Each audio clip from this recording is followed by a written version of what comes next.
some of the stories of your own past, but I've forgotten it all. Gosh, I don't know where to start, really, unless I'm asked questions.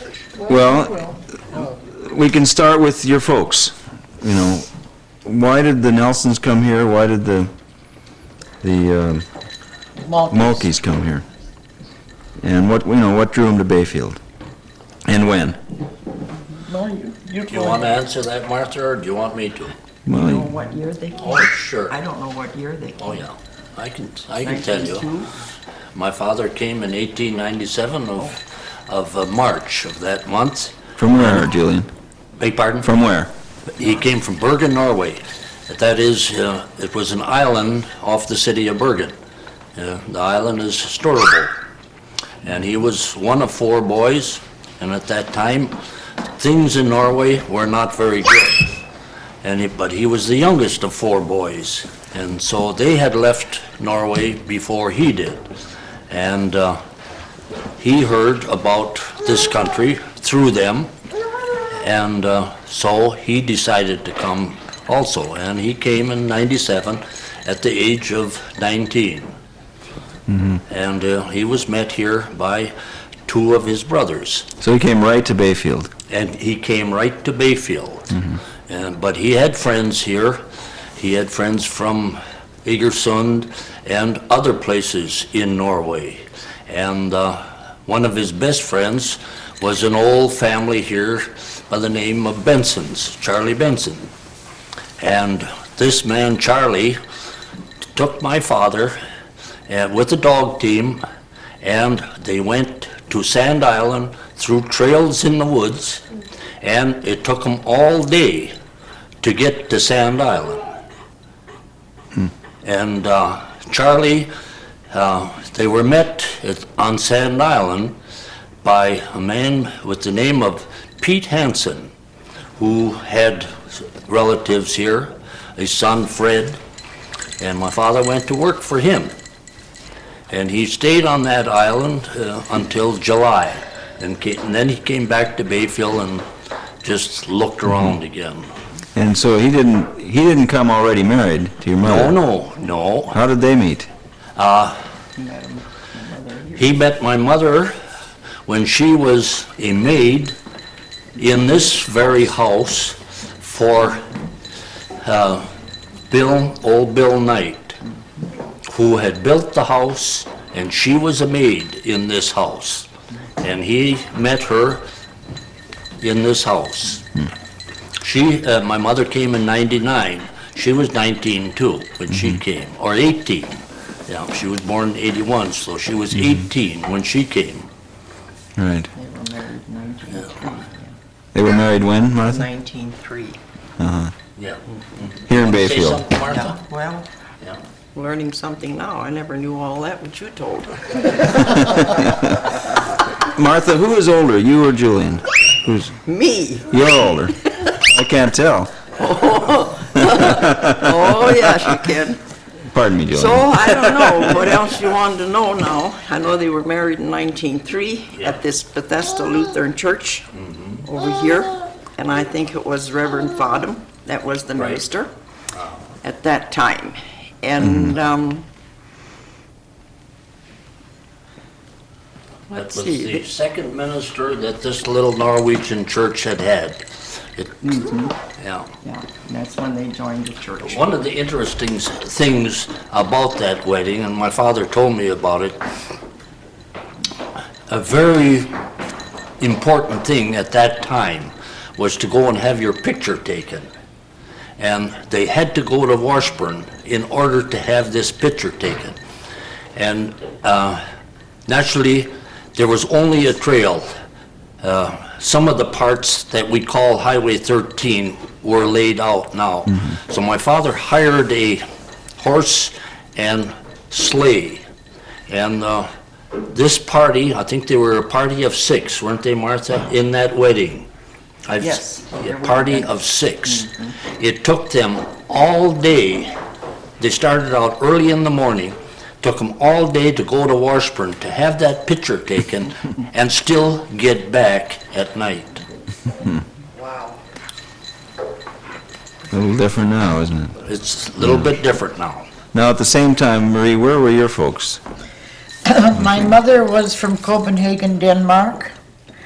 My father was from Germany. He was born in Königsberg, which is now a Russian city, but he and his family moved to Hamburg when he was quite young. And he left home when he was 14 and went, do you say to sea? Is that He the? went to sea. He went to sea. And he was on a sailing vessel, and he sailed a lot in the Baltic region. And he met my mother in Copenhagen. Just, he was a sailor, and I suppose he had a girl in every port, but, That was the one he ended up she with. was in Copenhagen, so, well, nothing came of that at the time. He just sailed, and then he graduated from this sailing vessel to an ocean liner, and he wound up as a second mate on the ocean liner.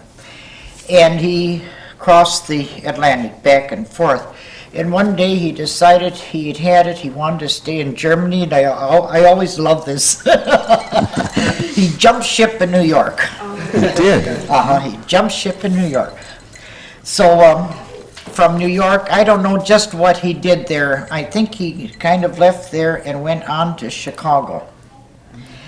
And and he worked in Chicago, and I'm not sure just where, but he did work there. He left the sea at this point. And my mother was still in Copenhagen, and evidently there'd been a little hanky-panky going on. And he built her a sailing vessel, which if you wanted to see it, we have in our apartment. And he built this ship, A model. a model ship, when he was at sea, and he started it at the age of 14. It's quite a masterpiece, I'll say. Well, anyway, getting back to my mother, well, I guess she was about 21, and she decided she wanted to take a trip, just a trip like any else would take to America, so she said. And she came and was caught in World War I. So she could not, it was not safe to go back then. So she stayed here, and she also went to Chicago. I suppose there was a little letter writing between my mother and Dad. I would have to assume that.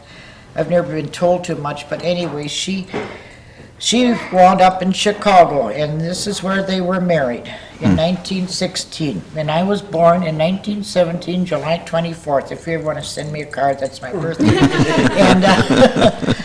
And then they lived there, I think, for about 2 years. And my dad said this city life, and meanwhile I'd been born, he said this was not a good place to raise a child. And he took off for Butternut, Wisconsin. I don't know if you know where Where's it is. that? No, I It's don't down the line, down perhaps 13. 90 miles on 13. Yeah, just beyond Mellon, south of Mellon. And unfortunately, or whatever, he gravitated out to the country, and he built a log home there, and we lived there until I think I was about 7. And I had a long way to go to school, and they said this was not good. So he packed up again and came to Bayfield. This would be about let's see, I was born in 17, about 1924. I would say he came to Bayfield about 1924, and my mother and I followed. And he homesteaded out on Star Route. The house is still there. He built a log cabin, but someone unfortunately covered it with lumber, but it's still there. I don't know, Mary, I'll show you sometime. It's right below Wichita's, if you know where Carl lives. Sure. Just across the street from Wichita's there? Not across, about a eighth of a mile coming into Bayfield Across from the Wichita. Yeah. Above the creek, Above, okay. on the west side of the creek, yes, to the left. Yeah, I know just where that is. Sure, and when I was a little girl, we didn't have running water, any modern things there. I used to carry a little bucket down to where the spring was.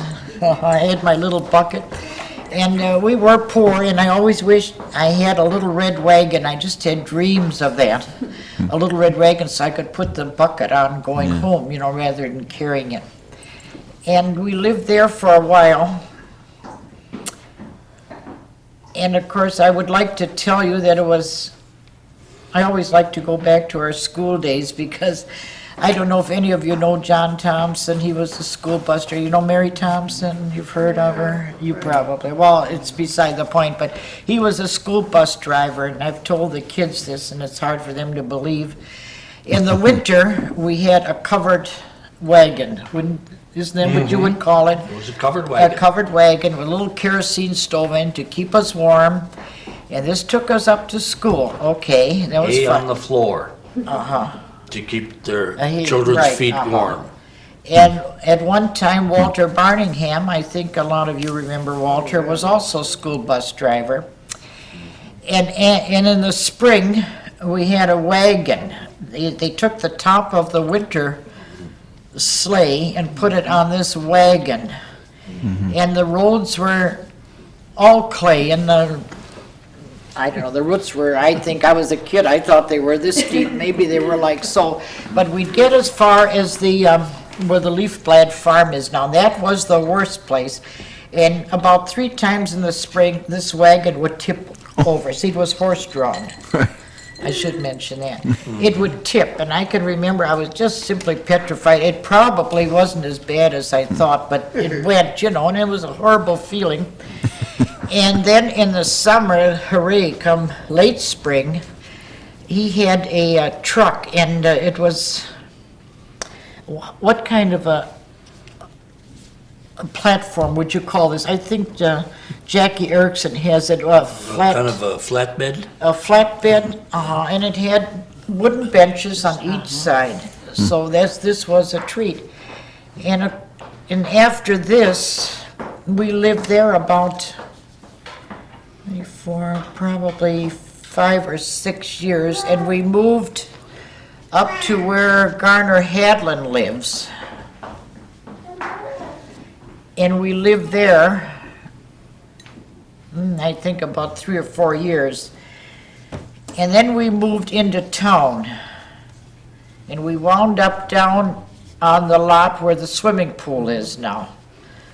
In the My little house. mother and Yeah. dad bought the Up on little the house, hill. and the little house, Mary had moved, thank, bless her heart, because I cried, you know, the little house had to go, and she She took care of it. she took care of it, and it's still there. And It didn't get wiped out by the flood then?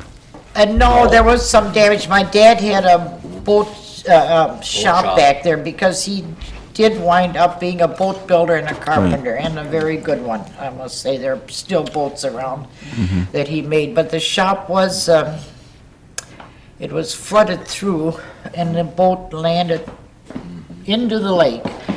And he lost all his good tools, and of course, money was hard to come by, and what was Casper's first name?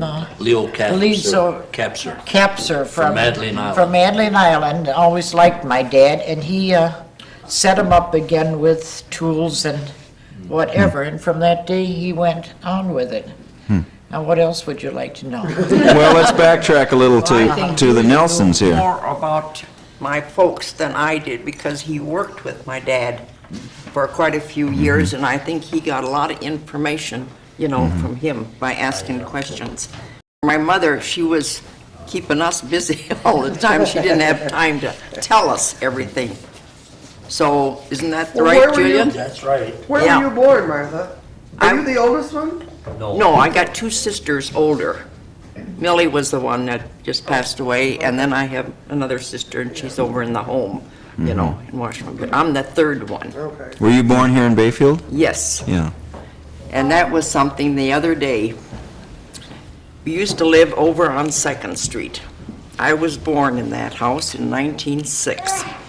And I happened to meet Stephanie on the street. And I said, Stephanie, there's one house I would like to get into. I haven't been in there since we moved in 1919. She says, come on, we're going in there. So we walked down the street, and here was this man painting the house. And it looked real nice.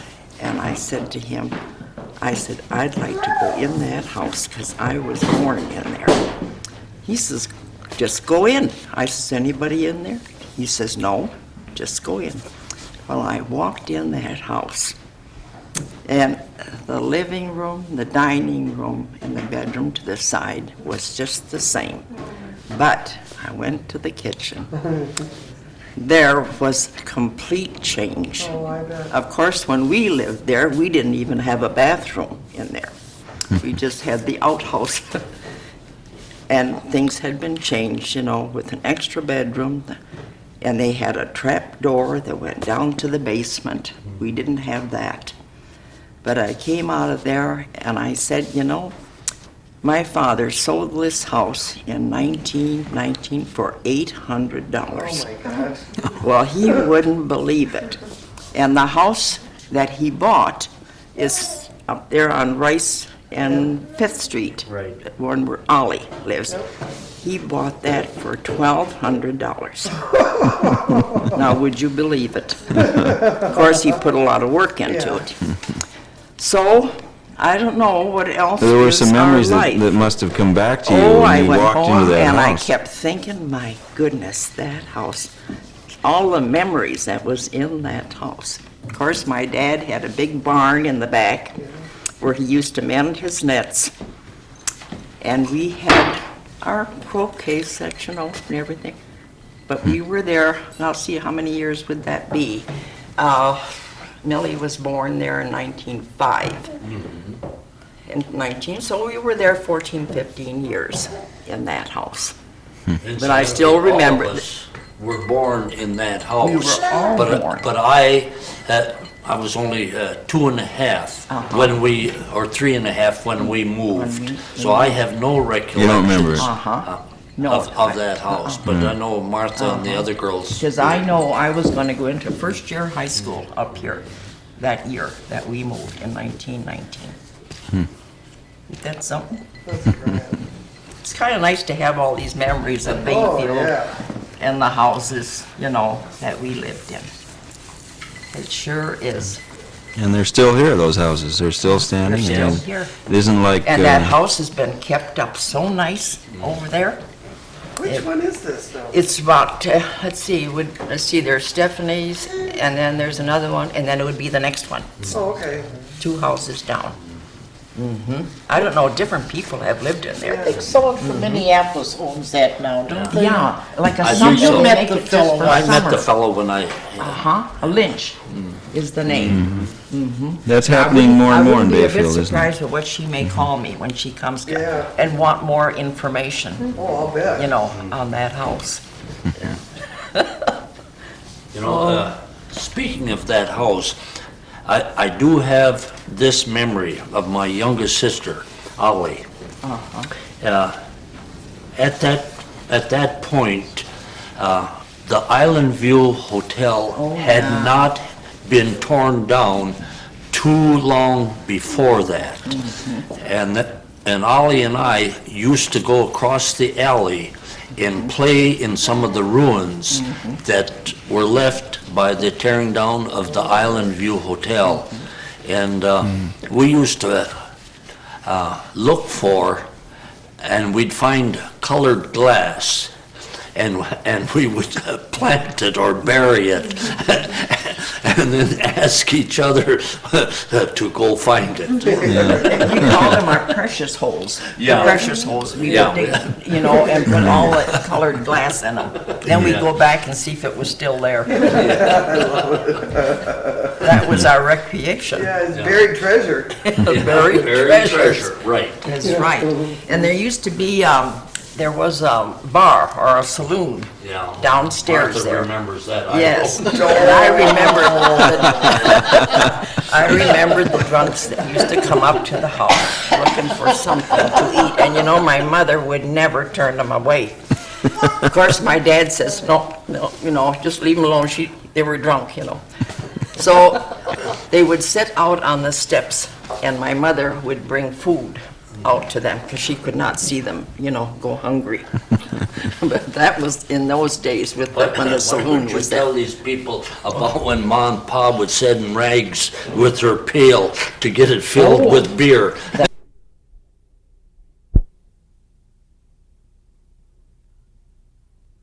Where were we now On with again the now, where do we start? pail? We went to Norway. The pail of beer One thing here. I want We're here with getting the to recall is when my mother and father sent our oldest sister with the little bucket down to the Island View to get it filled with beer. Well, you tell it. Well, I can't tell it because I've been told that Well, story. you've been told that story. I don't Well, remember. Evidently, I must have remembered it, that she had to go down the alley. See, we lived on Second Street, and there was an alley behind us, and the Island View was there. And there Yeah. was the bar. And Rangel, she was the oldest, so she was the one that had to go with the little pail and pick up some Bach beer. But we were given the beer, that was for my father. Yeah. That Well, was for my father. Ma was not Well, against taking a glass of maybe beer she either. would take a glass of beer then too. Maybe One. she was. Yeah. Maybe just one. Yeah. Just one. In her later years, though, like when she was at my place, she would take a little glass of wine too. She enjoyed that, and so did my dad. Yeah. Yeah. So they were really not against, having a drink. Mm-mm. But she didn't like anybody getting drunk. But it was surprising when my husband was living and we came up here, he could go down to the bar and he could get drunk. And my mother would say, "Oh, Fred, now you just come and sit down to the table. I'm going to give you something to eat." But I don't think she would have said that to any one of us. She was real good, to others, when they, were in a pickle. And I believe Julian even carried him upstairs one time, too. More than once. Oh, well, he was a good guy. Oh, sure. Oh, he sure was. Don't hold that against him. What else? No, we better Was not. Charlie's son? Yes, That Fred was Charlie's. Charlie's son. Nice little Yeah. juxtaposition. That was Brady's uncle. See, Casper and Fred were twins. Oh, okay. Yep. So, anyway, then I came back up here. That was when he passed away in '82. So now I've made my life up here, Oh, where did Back you, home. where were you Flint, before? Michigan. Oh, I see. So you've just recently returned here? Yeah, in '82 Oh. I came up here. Good. So I'm here to stay Glad to now. be back? Well, I enjoy being back. I have family here. When you're in the city, you don't have anyone. You have friends, you have neighbors. They're all very nice, but it isn't like your own family. So Yeah. that's why I like it here. Yeah. Yeah. And I have a nice little apartment. I didn't want another house. An apartment is enough. fine. Yeah. So is there anything else now Well, that you'd like I'm to interested ask? in romance always, and how did you guys, now your folks just happened to come and end up in Bayfield. Now, when did you first meet? Well, we've known each other all our lives, I guess. Yeah, At you went school. to school together. We sure. went to school together. Well, you were ahead of me in school, but Yes. we went to the same school. What year did you graduate, Julian? 34. Oh, 10 years after I did. 10 years difference Yeah, between there you is and I 10 years in difference everything. between us. I grad- Now you know how old we are. And where were you, Marie, in this? You Where was were I? a few years younger than me? 30, I graduated in 36, So 2 years later. 2 years later. And when did the bug bite you? Or had it Well, already? No. In fact, we didn't even like each other. We used to fight then too. So I don't know what I can say. I went to Florida and I had my life down there for 8 years, and I came back here and we were married, and we're still married by some miracle, I don't know. I went to Duluth Business School in Duluth after I graduated from the high school year in '24. So I went up there, and then I worked in a flower shop. did the office work in a flower shop for about 5 years. And then I went to Chicago, and that was the year when the Depression came on. So I had several jobs there. You know, you went from one job to another during that time. And then after that, I don't know, I think I came to Flint, Michigan. And I was married, but before I was married, it was during the war, and I was welding for General Motors. You were Rosie the riveter. Not the riveter, the welder.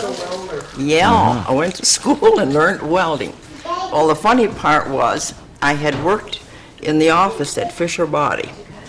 So they thought I was going to go back in the office, and I said, no, ma'am, I'm not going in the office. I want to work where there's the most money, because I don't intend to work very long. So they said, well, then you can go welding. And I said, that's fine, I'll go welding. So I went to school with the rest of the girls, and we welded, and it was really fascinating. I really liked it. It was hot, you know, and that, but it was really, you didn't have to work hard, you know. The government paid for everything. At that time, we did 3 jobs in 9 hours, you know. But they came around, and all we had to do is just make believe you're working. Just look at the job, you know, just to keep working. That was it. Yeah, so then after that, I guess I didn't work after that. After you got married? No, Right. no, I quit. You were a home specialist. Yeah, I was a But they home call themselves specialist. home No, my specialists. husband said, no, you needn't work, you know. And we got along You met him in fine. Flint? Was No, that- I knew him in Bayfield. Oh, you knew him in Bayfield? Oh, yes, he lived here. Oh, Sure. I see. But we weren't going together all the time while we were here, but just like when we come up on vacations or something, you know. So in both these cases, it took a while for the Yeah, marriages to take Yeah. place. but, and then I had no children, so that was it. So that's why I'm up here, I guess, Yeah. where there's children. If I could just go back a couple of minutes here in our conversation, I'd just like to say something about the replica of the ship that Marie's dad built when he was sailing. The name of that ship is the Julians. And I wondered, and I've been wondering for years, where that name came from or what it represented. And it was really quite by accident that I happened to be reading sometime about a rogue that Germany had, which was similar to Robin Hood's role in England. And Julian is the name of the girl that belonged to the rogue in Germany. So if anybody ever wonders about where that name came from, that is the reason why Frank put it on the name of that ship, because that was He was the rogue, and Yeah. your mother was the yeah, lovely and lady. his girl was Julian. And incidentally, that ship had been in Copenhagen for, quite a few years. See, my dad made the ship and gave it to my mother while she was still in Copenhagen. And I would have to assume he probably gave it to her when she was about 18, because she left Copenhagen, I believe, at 21, when she was 21. And it was in her parents' home all these years. And when my aunt and uncle died, when my aunt died, my uncle wrote to us and asked us what our wishes were with that ship. He said if we wanted it, we could have it shipped, or he would put it in the, would be the Siemens Museum in Copenhagen. So we answered and said we would like to have it, and he made all the arrangements. The ship was sent to Duluth. Came through Canada. It came through Canada, and incidentally, they lost track of it there. I think it was for 3 months. We could not find that ship. But it came through to Duluth. So there was a question of customs on it. And the custom man asked me about it, and I said, well, how do you put a price on something like that? And he said, well, I guess you just can't, so forget it. It was, Duty-free. yeah. So it came in free, because Came in free. we still have it, and we wouldn't sell it. In fact, some man offered us $10,000 for it once, and we turned it down, so. You can't put a price on something No. like that. So I think we will give it, I think Bob has asked for it, and Bobby will get it. we try to give things that my dad made to Bob and other things to Heidi, to kind of divide it. Well, we'll have to come over and take some shots of that. That sounds, I wish you I'm would. sure I've seen it. You've had it in your house, And but I incidentally, can't remember. everything that ship is made of, even the case that it sits in, was made out of material that was on the ship that he sailed on. It's the corners, that's all handmade out of material that was on the ship. Did he There kind was of no scavenge? miter saws or all that fine kind of tools. But to me, it's just, I just cannot understand a 14-year-old boy, because this is when he started to make it, with that much knowledge and craftsmanship. It's a thing of beauty, it really is. Well, he had a if real I say talent, so. isn't he, as a boat very builder? talented. and- The only thing that has shown some signs of deterioration are the anchors, which he had made out of. I don't know just what they are, but they appear to be crumbling just a little. But that's all, outside of And that. that's all. All the Every details. line is still intact, still solid and everything. And it was a duplicate of the ship he was Yeah. sailing on. Now, every year we lived in Flint, we came up here every summer, and we went to Rocky Island. The Bensons Oh, had that's right. 3 or 4 cabins out there. And we went out there, we had brought our speedboat up, and we stayed on the island. Of course, there were years where Fred just had 2 or 3 weeks off, but we would still come up. And then, of course, after he retired, he had 15 years retirement, so we came up here and spent our time on the island. And he was a very good carpenter and cabinet maker. In fact, he built our home in Flint. And he kept the island up with the roofs and anything that was needed out there. That was a different cabin, though, than the one you have out there. Oh, yes. Yeah. Yes, that was Oh, yeah, different. yeah. Yeah, we were up And- further. Ours was all the 'Cause I'd- Benson yeah. cabins. And then, of course, the government, Right. took over, and we had to sell. Yeah. We sold to the government. What'd you think about that? Well, at first, I didn't think too much of it because they didn't want to give you anything for it. But my husband fought for it, and he got what he wanted. So it worked out all right. But of course, now with us, it didn't make too much difference. We can still go out there. It's for the youngest one has so many years. The youngest one in the family would get so many years. So everybody is still going out there, still using the cabins. Yeah. And so your cabin, Julian, will It's the same. will she be able to go out there?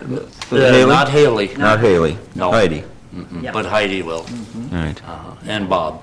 Right. Yeah. Yeah, that's a beautiful place out there. Yeah, Rocky is- I still go, and now I go to Julian's cabin. Yeah. Yeah, because the Bensons, they go out there just like 4th of July, Labor Day Yeah. or something, and that's ends it. And those fish camps, when did they start? When did the fish camps on Rocky start?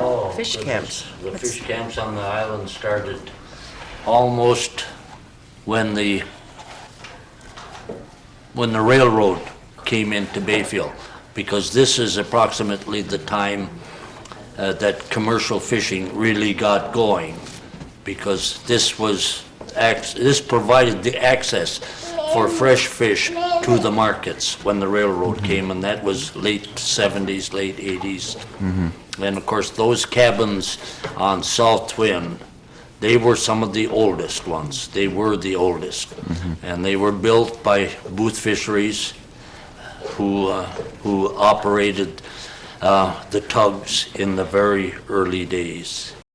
Right. You don't remember Bear Island, do you, when we lived there? I don't remember Bear See, Island, we no, I lived on don't. Bear Island. My dad was fishing from Bear Island first, and we would go out there every summer. And my mother even used to take her sewing machine and do all our school sewing and things like that. And she did all her work, out there on Bear Island For the whole summer you lived out there? for the summer. I remember my oldest sister Rangel was the one that would go to town with my dad, and pick up the different things that we needed. And the boat came, the Turner, I believe it was the Turner, at that time, would come to the island. And we kids, we would sit on the beach and wait for them, for the boat to come in. Yeah. There's one thing that I can say about one of the cabins that are on Rocky now, and it's the one that I have. It was built in the early 1880s on Stockton Island. It was one of Booth's cabins. There has been a Nelson in it since 1903. That is the cabin that my father took his young bride to in 1903, which she was very, very disappointed in. Believe me when I say my mother was disappointed because she had come from a very nice, clean little community in Egersund, Norway, and to be implanted in something like that really took a lot of courage to accept. But anyway, this little cabin has been moved twice. My father moved it in 1920 when he established a fishing camp in the wilderness between himself and another man by the name of Carl Ludvigsen with their two hands. Carved that fishing camp with a lot of sweat and hard work. Yeah. Just moved in and said, we're going to build a dock, we're going to clear the land, we're going to build a house, and this they did. And they moved that, they took that cabin, didn't cost them anything. They took it from Booth Fisheries because Booth had gone out of business. In 1947, I had decided to move to Rocky because I didn't like that location. It was on Stockton then? On Stockton. Yeah. And so I moved it to Rocky. It's sitting there.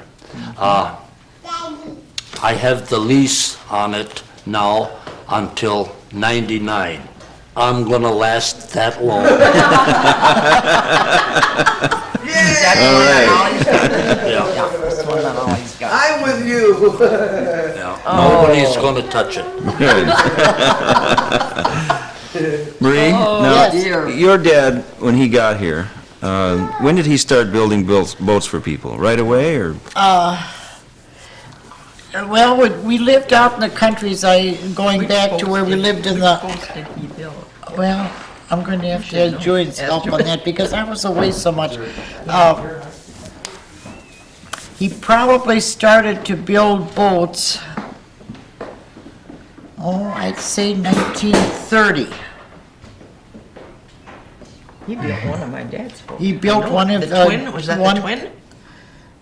Martha, isn't that terrible? See, I was away then. After I graduated, I went to business school and I went to Florida and I No, kind of, I was young. I couldn't care less, what they did. Yeah. That's Suzanne. Because the twin. If you the hold Benson- it a minute, Julian Yeah. can tell you. Yeah. Well, that happens. Why did you go away? Well, like kids do, I wanted to go to college. I wanted to go to the University of Wisconsin, or no place.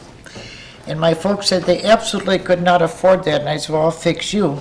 So I went to Milwaukee and I went to business school, and why, I will never know. I spent a year, and I went to work. I still remember the nice man. I was hired by Richard C. Reichert on North Water Street in Milwaukee. I'll never forget it. I came out of Miss Brown's school, and I never did care much for all this typing and that. Well, anyway, this was a 9 to 5, and I said, no way with these figures. So I worked there for 2 weeks, and I said, Mr. Reichert, I have to leave. And he said, well, Marie said, don't you like me? And I said, sure, I like you, nice office.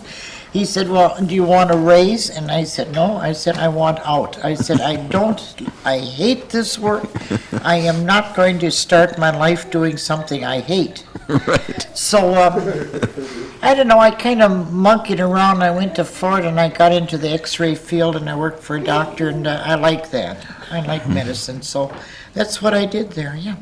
For And it was during for the 8 world- years? It was all during World War II. Right. And then what brought you back here? Well, Cap on and a blue sweater, and she walks up the cabin and she stands there in the door, just like a little kid, looking for, I don't know what. And I said, well, come on in, Heidi. And she comes in, so timid, like she didn't know whether she was invited or not. Heidi, timid? Oh, That wasn't my timid. they had a lot of fun out there. Then yeah. the one day I came to your door and fainted dead away. Yes, but that wasn't from my cabin. No. You had been up in one of the other cabins and they had gas stove or gas refrigerator. Gas leak. And there was a gas leak, and she come over and she stood there in the door, and all of a sudden she just dropped right down. that had to She- be the most horrible moment of my life. Yeah, I think so. I'll bet. Oh, I thought she was a goner. I can't You even wasn't out explain. there, though. Oh, sure it was. you was out there. Sure, You we was out greeted her there. at the door, and then she, right Suddenly she before my goes- eyes, she just collapsed, and, oh my God, I don't know, Yeah. it had to be the most horrible moment of my life. Bobby and Heidi had a lot of fun out there. And then, Brady's wife's mother was out there. Yes. She was an She RN. was an And RN. she came to the rescue, and I don't know, I think Heidi just gradually came Oh, she came back in. again. Sure, because we got her out more Uh-huh, on the outside to get that air. Roberta But gave me I smelling thought she salts. was, Huh? Roberta gave me smelling salts. Was Roberta there at that Sure, time? Oh, Roberta she was was there there, too. but that was the most horrible moment. I thought sure she was dying, And it was just, Awful she just thing. went Yeah. down, That's why I from say, normal anybody to. that stays on the island with that gas out there, they should keep some windows open Yeah. or door open at all We don't have times. to worry on Sand Island, the buildings leak so bad that they don't need to worry about it at all. Oh, no. There's another thing. We used to go to Sand Island when we were kids. My dad Oh, would you take did? us on Sundays because we knew the Johnsons, the Norrings, the Moes, the Hills, all of them out there. And so he'd pack us all, in that little, and that was the little boat, the Studebaker. The what boat? They called it the Studebaker. My What dad's what does that boat. mean? That's the name of the island that my father came from Came off from. of the Oh. coast of And he Bergen. named Okay. his boat that. If it was stormy, he would build a little top on it so we wouldn't get wet. And away we'd go over to Sand Island and spend the whole day over there. And, it was fun, they had a schoolhouse there. So there was a and whole little community over there? There was It a was whole, it was just like a little community then. Because they had the school and they had the church and they had everything there. I shouldn't tell about Mr. Norring though. Oh, sure you should. why not? Oh, now how was that story? Do you remember that story, Julian? Yeah. About Mr. Norring? We shouldn't tell that, no. Well, sure, I want to hear it. Now you teased us, we got to hear it. Or Julian. Now, how does that go about him? About that church business? Well, Something about, do you believe no. in the Lord or the Jesus Christ? And what was that? He said, Well, if you want to know, Martha, and I guess you do, I do, Julian. I know it, but I can't Anyway, just this, repeat it. Never heard these people on Sand Island, they held their Sunday church services, and everybody, I guess, participated to a certain extent, one way or another. And but before this, I guess I have to say that there was perhaps a little feud between some of the families on Sand Island. And during one of these meetings, whoever was leading it asked if anybody wanted to stand up and say something. And Bert Noring jumps up and he says, "I do not know much about God, but I am just so good some any son of a bitch på Sun Island."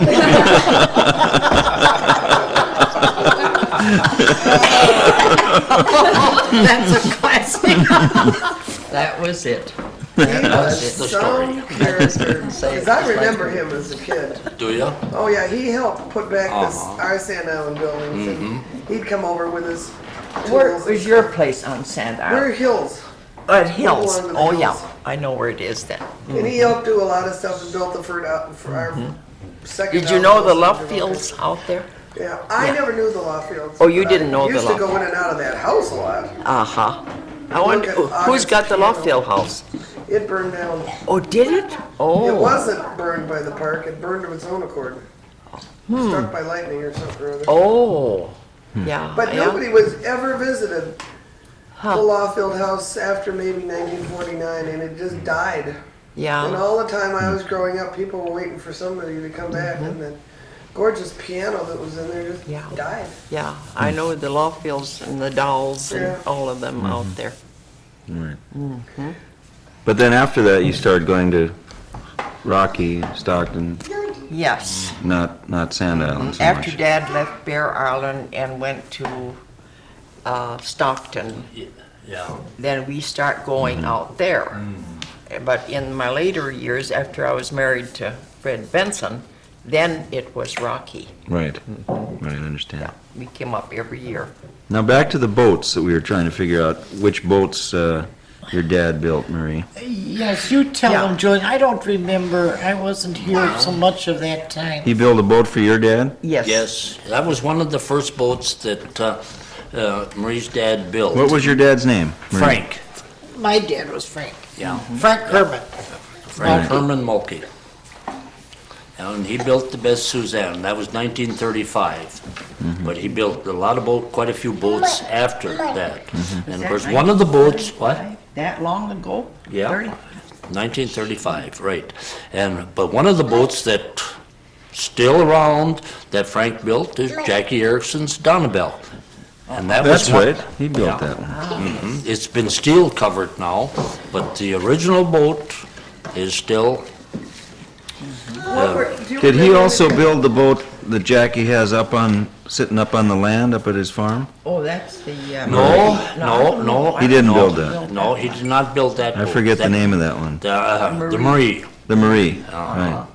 That boat was built by Olaf Edwards and my brother-in-law, Avon Christensen. I see. And that's the one Brady Benson bought. Yes. That, the Marine, they used to come to the island, I'm telling you, they scared me to death. With a whole gang from Minneapolis, and I never thought that boat would ever make it there. But it did, and they just had more fun. They said if they didn't have the Marie, it wouldn't be any fun. But they would come there with all their sleeping bags and all their groceries and everything, kids, and that's the way it came. Yeah. Well, they finally had to give up that boat. But that's up on the farm. And it's Yeah, up now on the that's farm. landlocked. Yeah. Are there any other Malky boats left? Yes, they're yes. not in Bayfield. Yeah, I'd like to tell you a story. My dad, how large a sailboat was that he built, the Fiesta? Fiesta, oh, About an 18-foot, was it? Because it was A little bit, a couple of feet longer than that, I'd say. longer than that. He kept it under Coast Guard specs so that he wouldn't have to go through all the rigmarole of whatever you go through the boat. And wouldn't you say, Julian, this little Fiesta he built was a little sailboat, and it was one of the first little pleasure sailboats around here, wasn't it? And he built that in possibly 1940 or 42. And after my dad, and he used to piddle around on the lake, you didn't see another sailboat, mind you, and I have pictures to prove it, of him out of that little boat. One little old sail on it, no engine in it. He didn't want an engine because he didn't want the government bugging him. He was an anti-government being bugged. Not only that, he wanted to prove to everybody that he could bring that boat in and out of the slip under sail, Okay, so. without help. So after my dad died, incidentally, he was killed in an automobile accident in 1950, wasn't it? 50. And my mother sold the boat to a Reverend Schradel on Madeline Island. I don't know if you, the name, he very nice minister and his wife. And they had 2 sons, and they used it on the lake here. And then, for whatever reason, they moved to Boonesville, isn't it, Missouri? Boonesville, Missouri.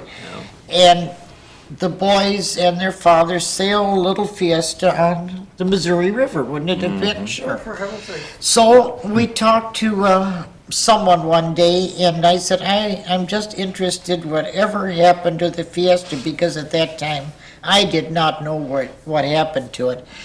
And this person said, well, it's down in Boonesville, Missouri with Reverend Schradel. So we got in the car one fine October and we wheeled it down and met the Reverend Schradel, and sure enough, they had used the boat on the Missouri, and the boys that were growing and gone, and Reverend Schradel had a bad heart, and the boat needed repair, and he had a friend, now mind you, who lived in the Ozarks, who did boat repair, and the boat was up in the mountains, the Ozark mountains, and he gave us directions how to get there, and he said, if you want the boat, he said, you can have it, but you'll have to trail it back. Well, at that time, what do we do with it? Well, You know. we were not in a position to trailer the boat. The trailer was, beyond use, for trailering that boat that distance. So the boat is, So, It's there. And so we went up and we found the boat, and this nice couple who lived in the Ozarks showed us, and it's in a shed, and I took a picture of it, the Fiesta. Now, I think my dad, if I ever tell him this boat is in the Ozarks, he will turn over in his grave. Lake Superior to the Ozarks. I mean, isn't that bizarre? But as far as we know, it is still there. Maybe they repaired it and used it again, I don't know. But meanwhile, Reverend Schradel did pass away, and I don't know. Well, we gave Bobby Benson our speedboat. And he's got, Bobby Nelson, our speedboat, and he's got it looking like a piano. And he doesn't even want to take it out, Freddie's going to get a mark on it, where we used it and went fishing in it and had a lot of fun, with it. But Bobby, he's just to look at it. It's a wood. Don't get a wood spot on speedboat. it. Oh, it's beautiful. He haven't won seen he won first prize in the classics with that boat. did. Let's see, that boat was built, it was a new hull when we got it, I believe in 41. I I suppose would about say that. 41. And Bobby says there isn't a break in that boat. Mhm. It's got a Buick motor. No, it's got the Chevrolet in it. We had a Buick in it first, and then we changed to a Chevrolet. But I'd like to see that boat get out there and get going, but it Well, you won't. better talk to Bobby. You can't talk to him. He's gonna have that boat. He's got his own little fishing boat now. that he likes. Well, I'm Yeah. glad that he appreciates the value Yeah, of something, he you know. appreciates the value of it, and we were happy to give it. Of course, he's kind of a pack rat like me, you know. Oh, is he? Oh, yes, Heidi's the opposite. She throws everything. Bob She's and I, like me. She's like me then. we Throw, keep throw. everything, you know. Oh, dear. Well, But I'm so happy that he did like it, and he has Oh, yes. preserved it. Now, we gotta hear about the 2 engagement rings. But what? Yes, the 2 You wanna get engagement killed? rings. Oh, Drop it. Come on, Marie. No. Well, I don't know of anything else to well, when tell. the tape quit before, we were talking about when you finally did get together now, and then we Yeah. got sidetracked on the Yeah, let's go engagement back to that. We were, Well, I don't know. It just, 1948, wasn't it? yeah, we were married in 48, Yeah, October 1? October 1st. ring. That's pretty good, Julian. Yeah, We did good. whose idea was it?